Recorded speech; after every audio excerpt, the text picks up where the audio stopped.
Hi friends, இன்றைக்கி வந்து மோமோஸ் செய்யலாம் இருக்கும். அதுக்கான இன்க்ரீடியன்ட்ஸ் பார்த்துடலாம் வாங்க. இப்போ வந்து இதுக்கு உண்டான இன்க்ரீடியன்ட்ஸ் பார்த்துடலாம். கருவேப்பிலை, கொத்தமல்லி, பூண்டை வந்து தட்டி வச்சுருக்கோம். அப்புறமா ஒரு மீடியம் சைஸ் வெங்காயம், சில்லி ஃப்ளேக்ஸ். அடுப்பு ஆன் பண்ணிக்கலாம் ஃப்ரெண்ட்ஸ். அப்புறமா கடாயை எடுத்து வச்சுருக்கலாம். அப்புறமா எண்ணெய் ஊற்றிக்கலாம். எண்ணெய் நல்லா சூடாகட்டும். சாரி ஃப்ரெண்ட்ஸ், சொல்ல மறந்துட்டேன். நெக்ஸ்ட்டு முட்டை ஃப்ரெண்ட்ஸ். தூரமாக போயிடுங்க. இல்லை ஃப்ரெண்ட்ஸ், இப்போ வந்து நம்ம வந்து தட்டி வச்சுருக்க இஞ்சியை போட்டுடலாம். ஃப்ரெண்ட்ஸ், இப்போ வந்து இதை நல்லா வதக்கிக்கலாம். ஃப்ரெண்ட்ஸ், நெக்ஸ்ட்டு வந்து சில்லி ஃப்ளேக்ஸ் போட்டுடலாம். அது கூட சேர்த்து நல்லா வதக்கிக்கலாம். வந்து நல்லா ப்ரௌனிஷாக வைக்கணும். ப்ரௌனிஷாக வர்ற வரைக்கும் வதக்கிக்கலாம்.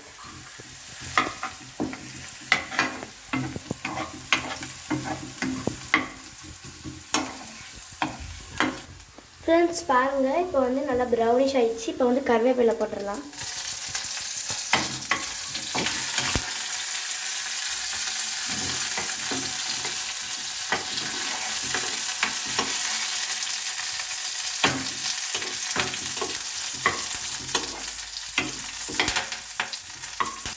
நெக்ஸ்ட்டு வந்து ஆனியன் போட்டுக்கலாம் ஃப்ரெண்ட்ஸ்.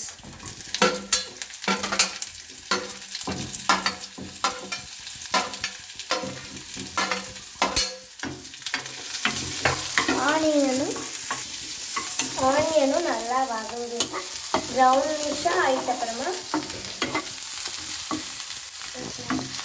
ப்ரௌனிஷாக ஆகிற வரைக்கும் நல்லா வதக்கிட்டே இருக்கும் ஃப்ரெண்ட்ஸ்.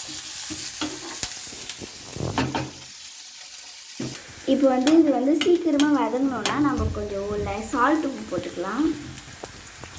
இப்போ வந்து சால்ட்டு போட்டுடலாம் ஃப்ரெண்ட்ஸ். உங்களுக்கு தேவையான அளவு போட்டுக்கோங்க. உங்களுக்கு தேவையான அளவு போட்டுக்கோங்க.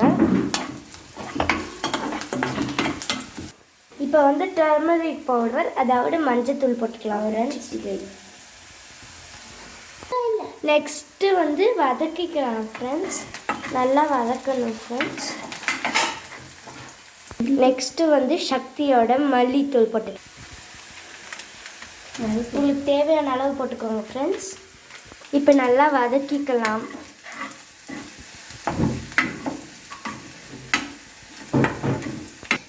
ஃப்ரெண்ட்ஸ், இப்போ வந்து பெருங்காயம் போட்டுக்கலாம்.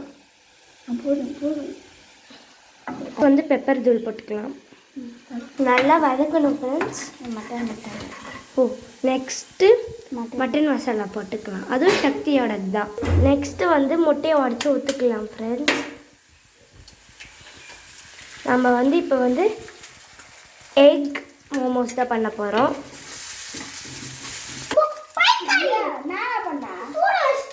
நெக்ஸ்ட்டு வந்து இன்னொரு முட்டையை ஊற்றிக்கலாம். இப்போ வந்து இது நல்லா வதக்கிக்கலாம்.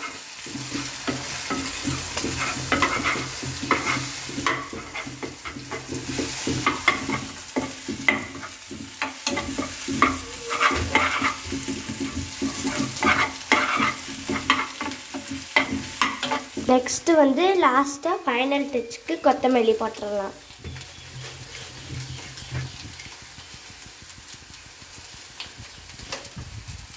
இப்போ வந்து அடுப்பு ஆஃப் பண்ணிவிட்டு இன்னும் கொஞ்சம் இந்த கொத்தமல்லியெல்லாம் கல்லாரி விட்டுட்டா நம்மளோட ஸ்டஃபிங் வந்து ரெடி ஆகிடுச்சு. இப்போ வந்து கோதுமை மாவு நம்ம ஏற்கனவே பிசைஞ்சு வச்சுருக்கோம். அதை வந்து இன்னும் கொஞ்சம் பஃபன் வந்துடுச்சு. இப்போ வந்து நம்ம இது பண்ணிகிட்ருக்கோம். இப்போ வந்து டேஸ்ட் பண்ணிடலாம் ஃப்ரெண்ட்ஸ்.